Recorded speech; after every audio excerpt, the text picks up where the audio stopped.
Are we ready? We're good. Okay, last week we got up to 1980. Today we'll cover the 80s and get into the 90s. 1980, though, marked the 200th anniversary of the establishment of the Sunday school, which began in England in 1780, when Robert Rake in Gloucester, England, began the Sunday school as a way of providing some instruction for the city's underprivileged children who had to work in the shops and the factories the other 6 days of the week. Now, Epiphany Sunday School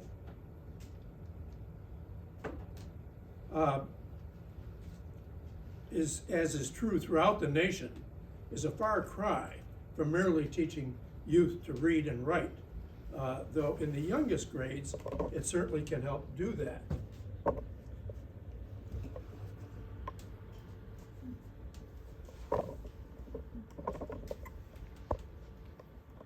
Got it all right? Okay.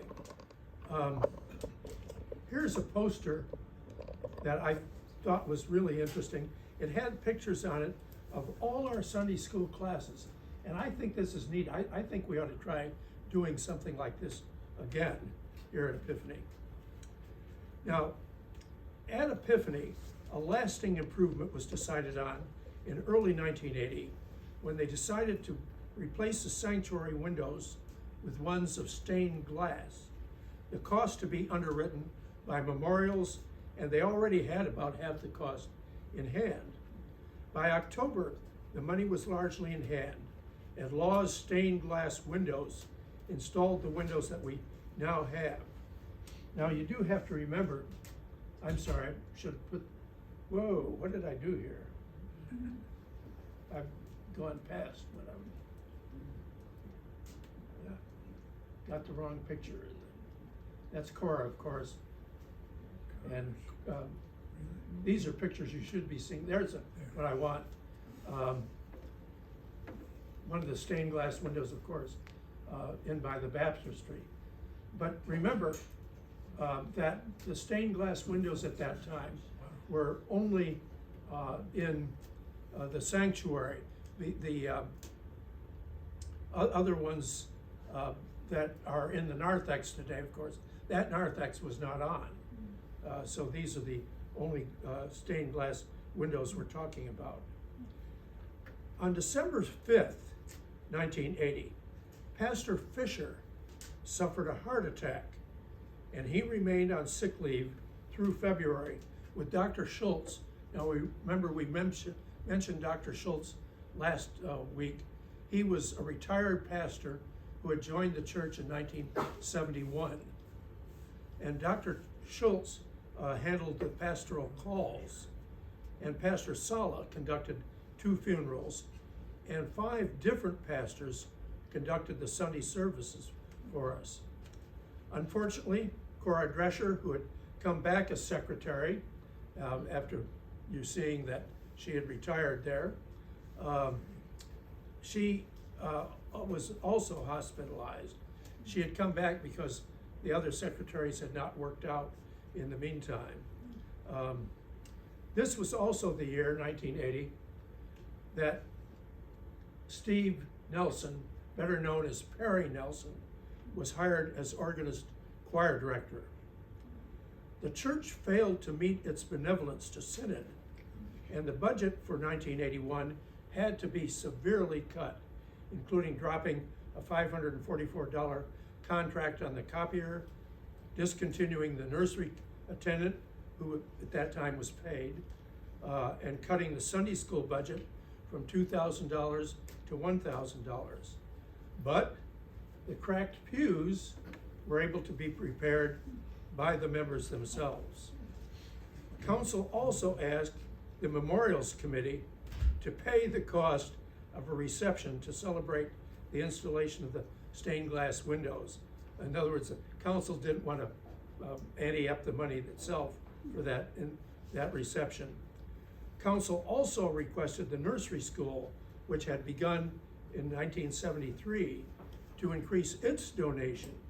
And in September, the school began paying 10% more in rent.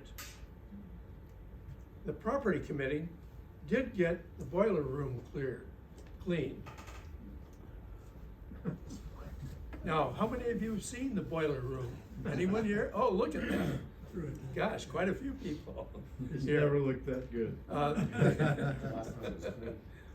They also installed a light pole and planted 50 azaleas. Unfortunately, in June, a sewer backup flooded the boiler room. So they had to start over again. Also, a Terminix engineer discovered evidence of termites in 3 places. And in September, council paid $210 as a start toward termite control. That summer, the Harts, who had served as sextons over 10 years, retired. The Star Lodge proved to be useful, and 3 different youth groups used this building on their way through Richmond. Youth groups of other churches, of course. Council also erected an additional church sign to the north entrance of the church and approved the use of the Star Lodge by the League of Women Voters. That fall, the Stewardship Committee conducted their campaign between October 11th and November 22nd. The committee had speakers for 5 Sundays, plus 2 workshops. Also, 20 stewardship teams made 100 visits. In other words, each team made 5 visits. In December, it was announced that pledges were at $93,464, with more to come in. The treasurer reported that November had put the church ahead by 3,000, so temporarily things seemed to be looking a little better.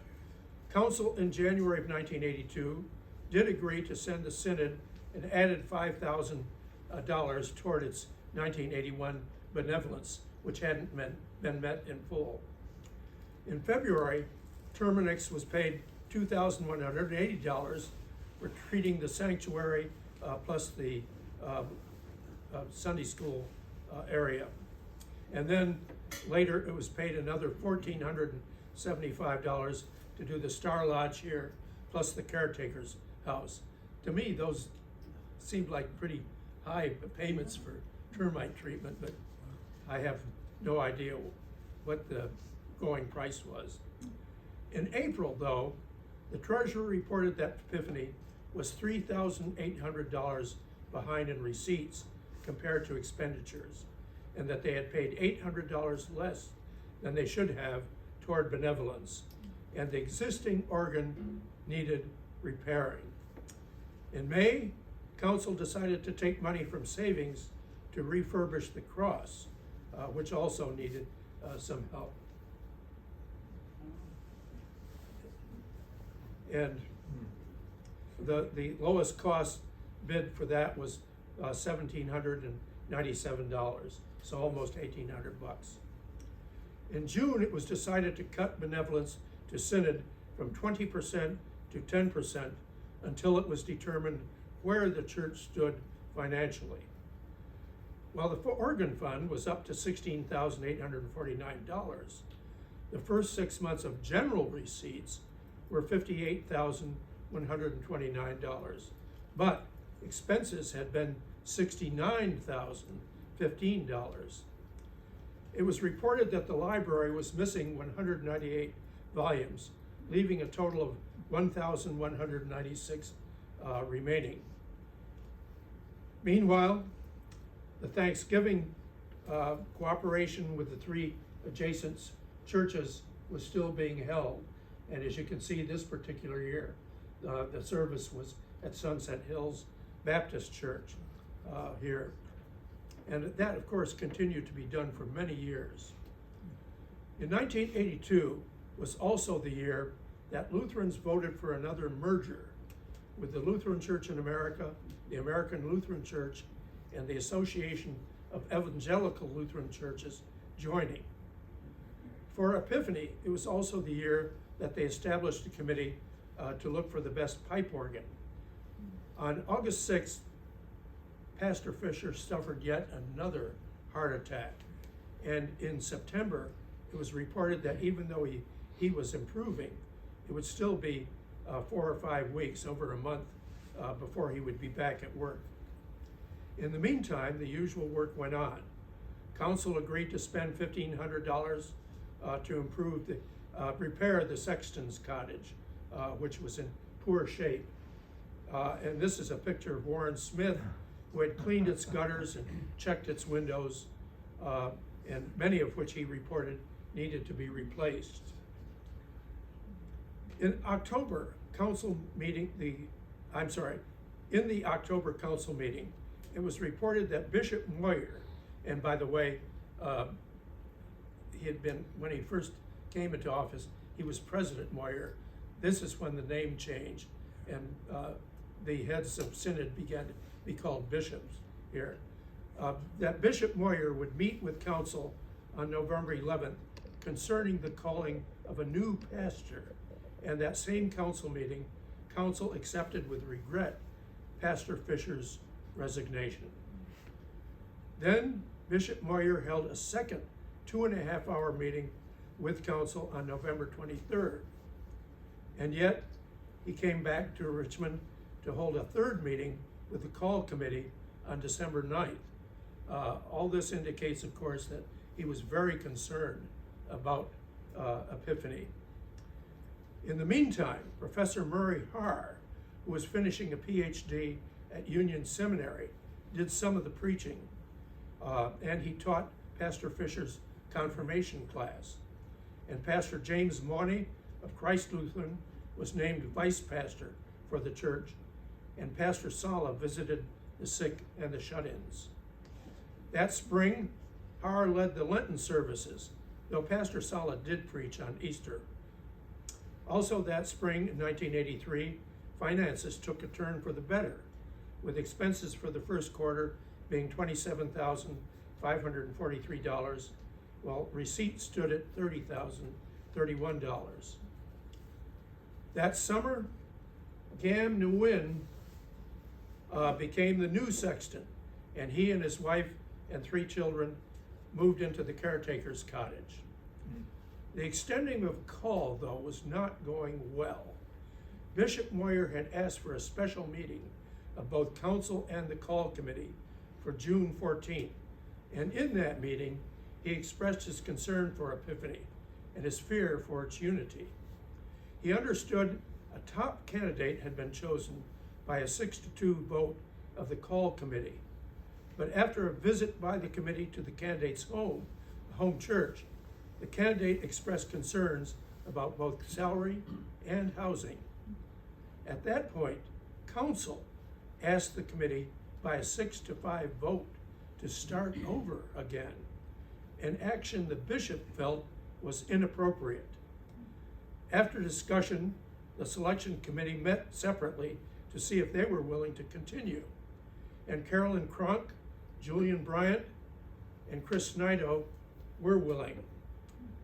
However, council replaced the 4 who weren't and named Buck Brewer, Shirley Spangler, Warren Smith, and Adam Drescher as replacements, with Mrs. Cronk, shown here, of course, becoming chair. And that new committee quickly narrowed the list of candidates to J. Christopher Price, the associate pastor at Pastor Thomas Bosserman's church in Newport News. He was well prepared.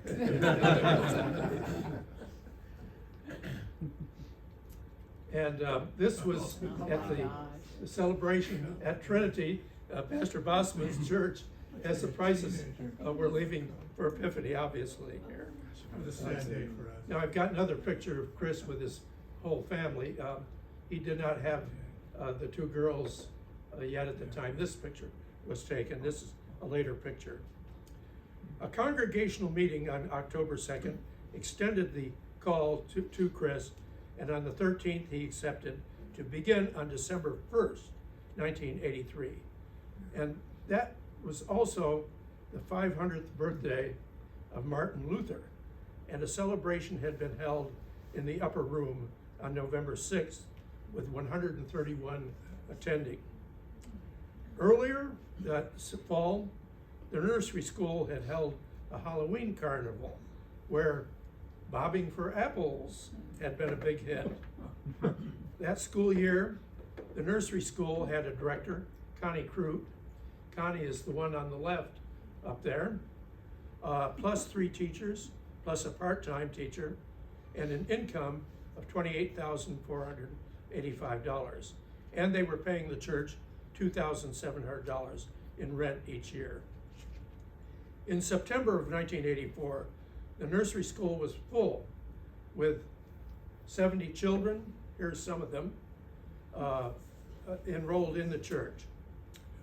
Earlier, in January of 1984, the organ committee had concluded that a pipe organ from Andover Organ Company in Massachusetts was preferable, and they were working with the local architect on its placement within the church.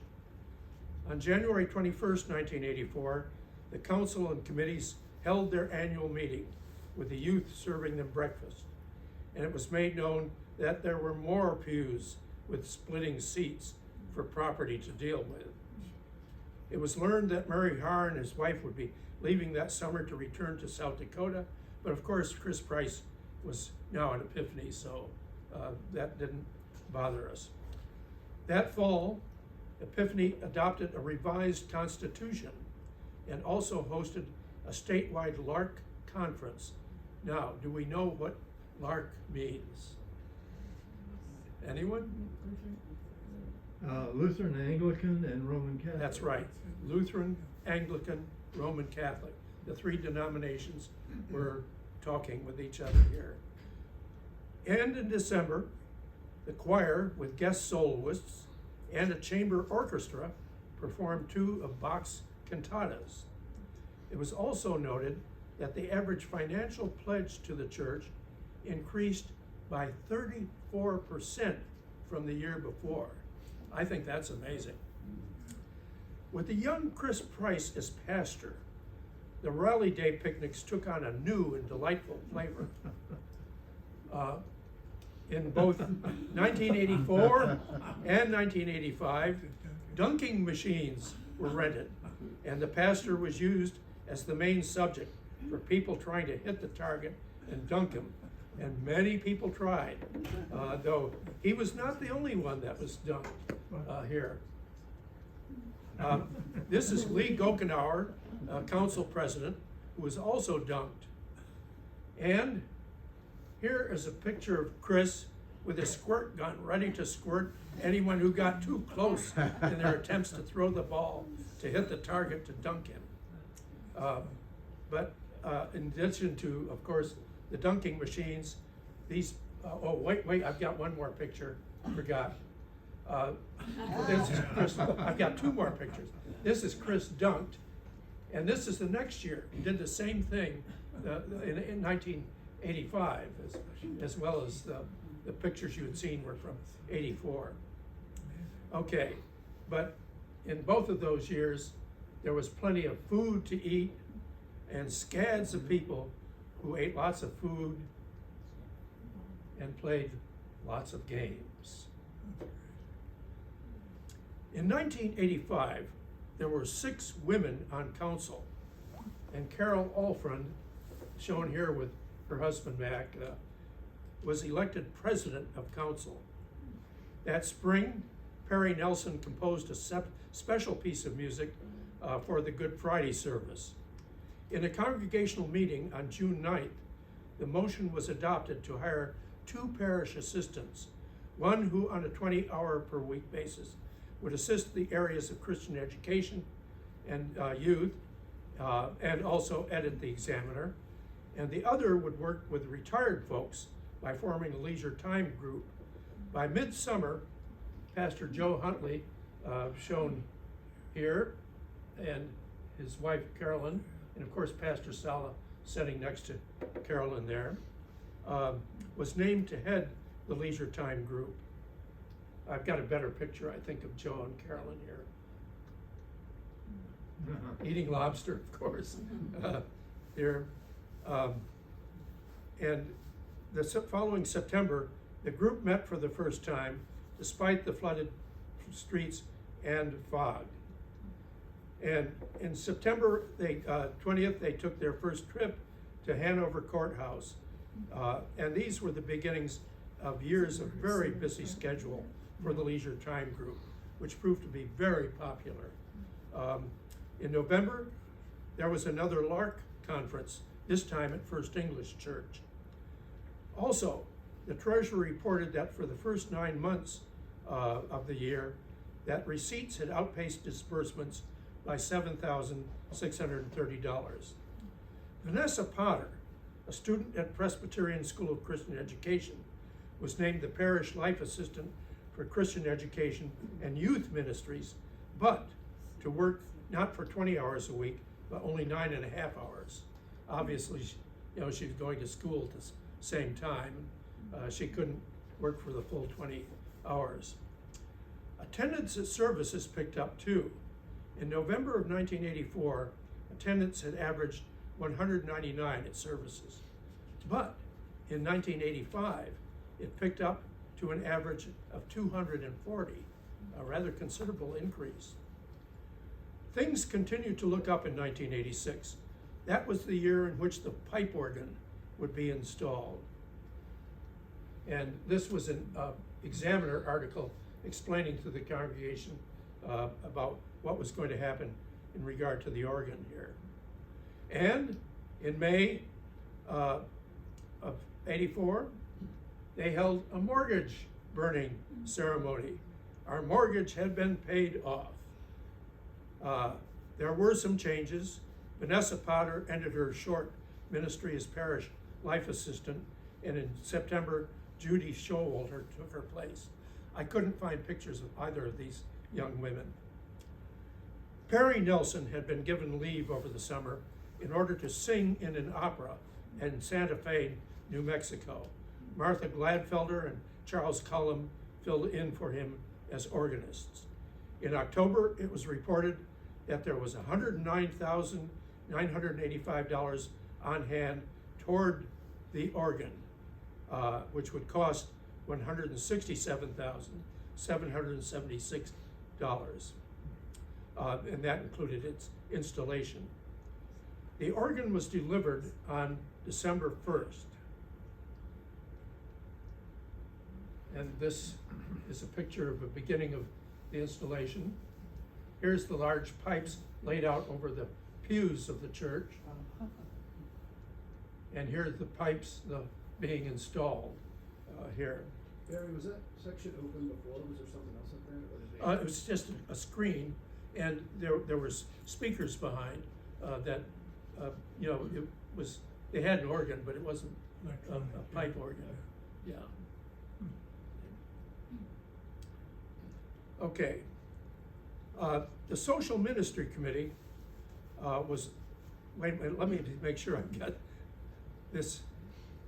I've got a couple more pictures here to show you, I'm sorry. This is a picture of Perry Nelson and Chris Price. This appeared in the Times Dispatch. This is a picture of the newspaper here when the organ was dedicated on the 21st of December here. And perhaps a better picture for all of us would be this picture of the organ here. The Social Ministry Committee was able to provide baskets for 5 families at both Thanksgiving and Christmas that year. And then in January, for the Epiphany season, a special service was held in which Pastors Sala, Fisher, Huntley, and Price all participated. This was followed by an organ concert where Perry Nelson, who by the way had been trained in Vienna, Austria, accompanied by the brass ensemble of the Richmond Orchestra, played the work of 4 composers, including Bach.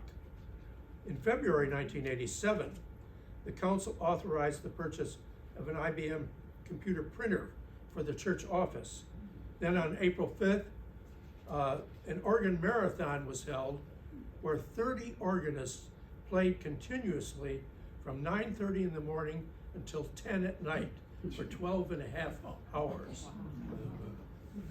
April was also the month that a church-wide appeal, quote, one in mission, unquote, to establish new mission churches was begun. The national goal was 36 million, of which Epiphany's portion was 29,000. It was supposed to be a 3-year appeal. This was also the month that Pastor Price wrote a letter to parents about Sunday school attendance. The best group were the 4th graders, where 53% attended, but only 16% of 6th graders were in Sunday school, with the other grades somewhere in between. By the end of the first quarter, Epiphany had already reached 65% of its 3-year goal for the one in mission. So we were well on the way. That spring, Buck Brewer set up a cross. And I have no idea what cross you set up, Buck, but I had a couple of pictures of crosses to put in here to show what they looked like here. Henry Heiner designed that. He was an Henry architect, Heiner designed that one? and he figured out exactly how to cut the wood and so forth. That's interesting. How about that? That's you in Yeah. that picture there. Maybe. I think so.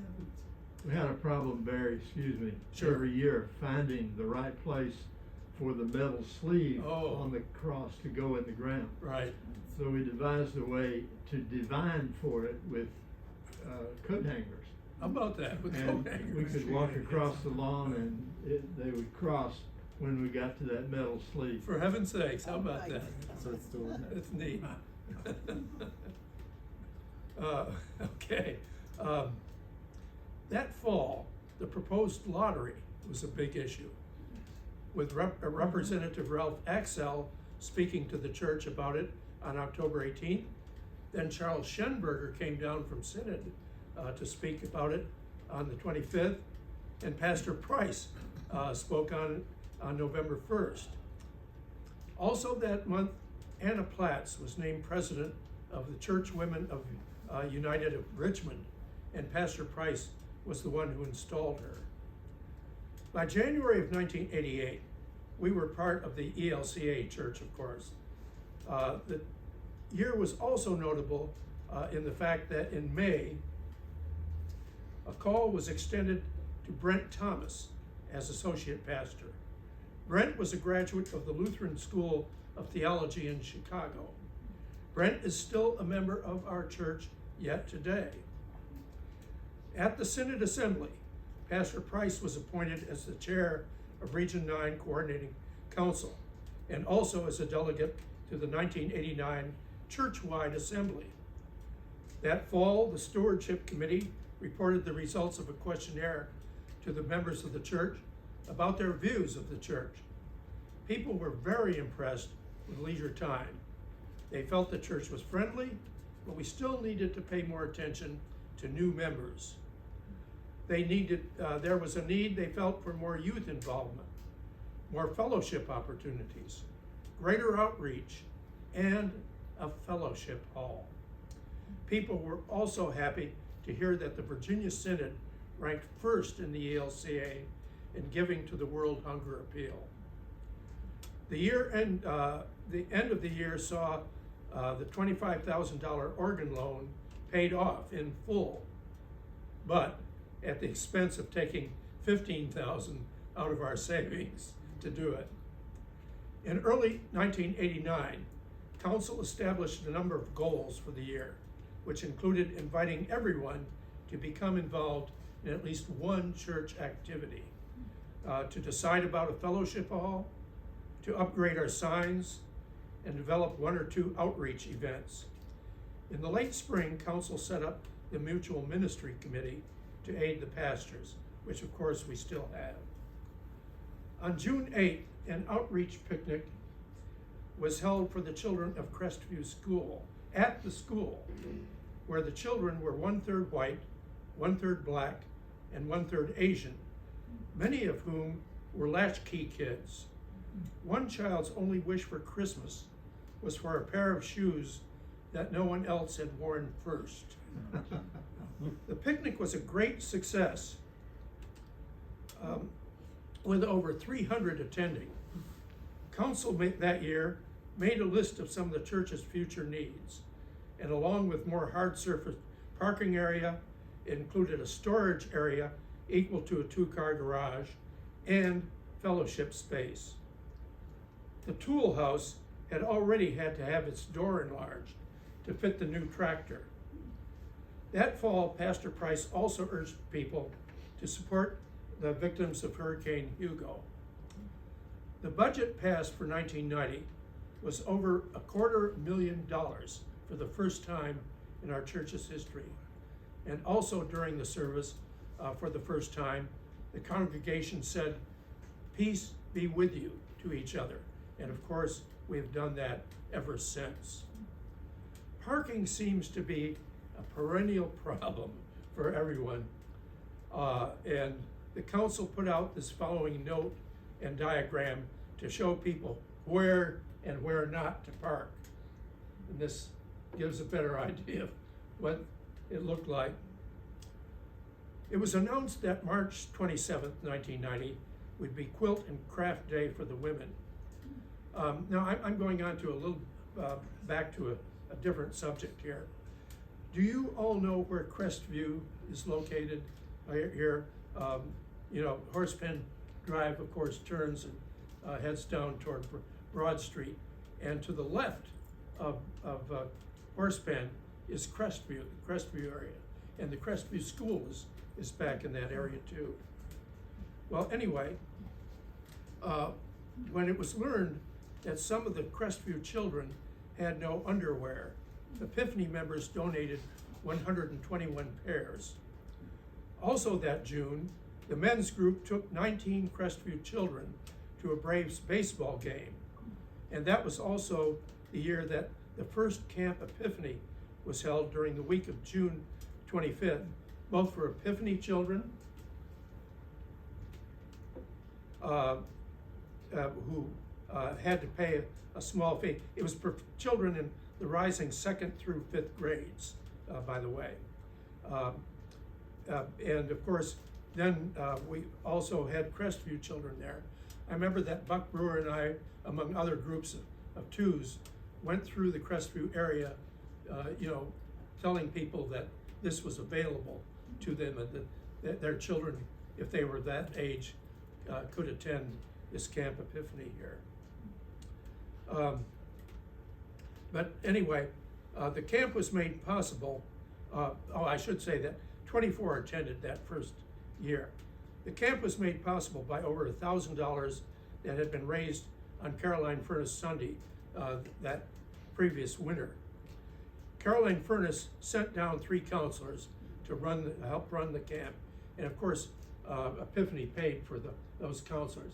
This is one of the outdoor sessions here. This is a better one. The 3 counselors were the people in the blue shirts that you can see here in this picture.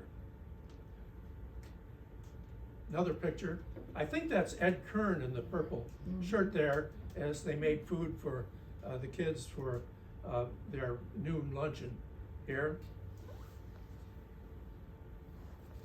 And here's a picture of the whole camp.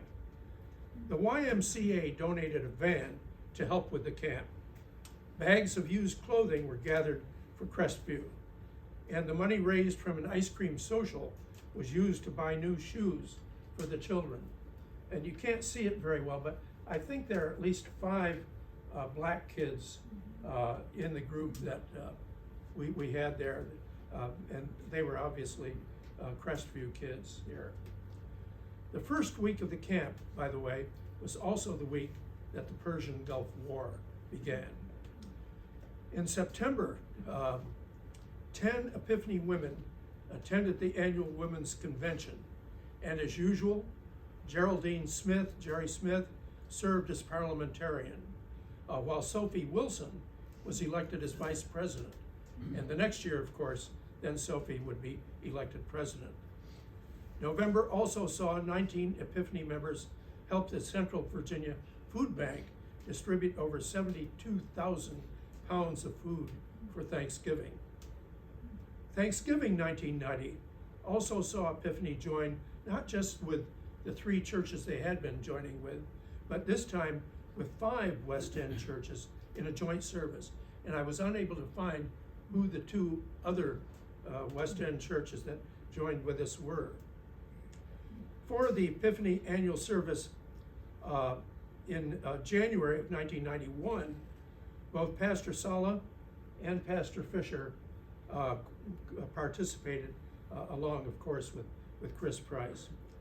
And that spring, a 3-year, quote, growing in faith, quote, unquote, campaign was begun to raise $400,000 for adding to the building.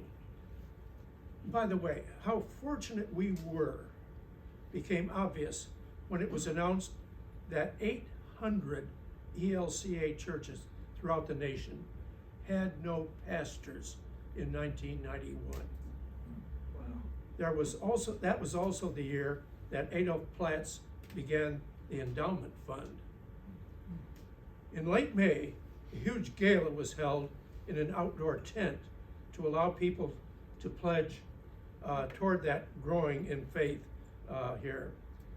And that summer, in addition to the usual vacation Bible school, because those vacation Bible schools had been continued every year, the second annual Camp Epiphany was held, again with the Crestview children attending free. I think there were at least 6 Camp Epiphanies in a row, if I remember correctly. It was also announced that Growing in Faith had already raised cash or pledges. Remember, they were trying for $400,000 of $443,674 from 259 people. Even though it wasn't in the original plans, support for adding a balcony to the sanctuary gained favor. And it was endorsed at the annual meeting in November, so a balcony became a part of the plan. That was also the month when 11 Lutheran churches in the Richmond area, the 11 Lutheran churches in the Richmond area, met together on All Saints Sunday. And at Epiphany, a cherub choir was begun. And the building committee was endorsed, the building committee plan was endorsed at the annual meeting. The church women, by the way, had 75 in the Star Lodge for their annual Christmas dinner. Now the time's getting close. I'm going to try to wrap this up rather quickly. 1992 was an eventful year. Pastor Price was dean of the Richmond Conference. Josephine Ullman died. And in March, Pastor Huntley ended up in the hospital in a coma from a stroke. But leisure time did not miss a beat as Carolyn Huntley took it over, and under Carolyn it continued to thrive and continued to take trips up the Mississippi, out west, to Canada, and even to the British Isles and the continent. In May, the church shifted from a sexton to a janitorial service. The cottage was then cleaned out, painted, and renovated so that by early fall, the pastors and staff could use it while the church building was being renovated. Sunday services were held here in the Star Lodge, somehow. Also in July, Pastor Thomas resigned in order to go into public education. And that month also saw the groundbreaking for the building renovation. Construction proceeded apace that fall, except that the cost was increased by $10,000 because they had to replace soil for the foundation of the fellowship hall, Price Hall, here, because they weren't able to compact it sufficiently. In addition to what became Price Hall and our kitchen, the present narthex and balcony were constructed, but with no stairs to the balcony. Clovis Heimspath, of course, had to advertise himself here. He was the architect. Here's the, what do you, help me out. What do you call this part of the building? The narthex, thank you. Here's the narthex going up here.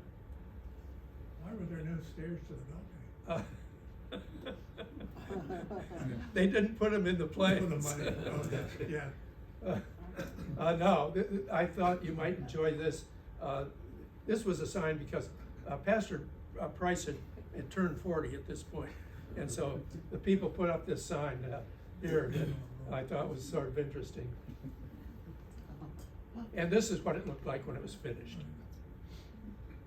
There. Okay. Well, its dedication, by the way, the cost was $1,065,796. The dedication was on September 26, 1993. And it was also in 1993 that the 24 by 24 storage garage that we now have was built out back at a cost of slightly over $18,000. Well, folks, we started this session talking about the origins of the Sunday school, and we're going to end it with one last Sunday school picture. And that's it for today. And I think I did get you out maybe half a minute before quarter hour.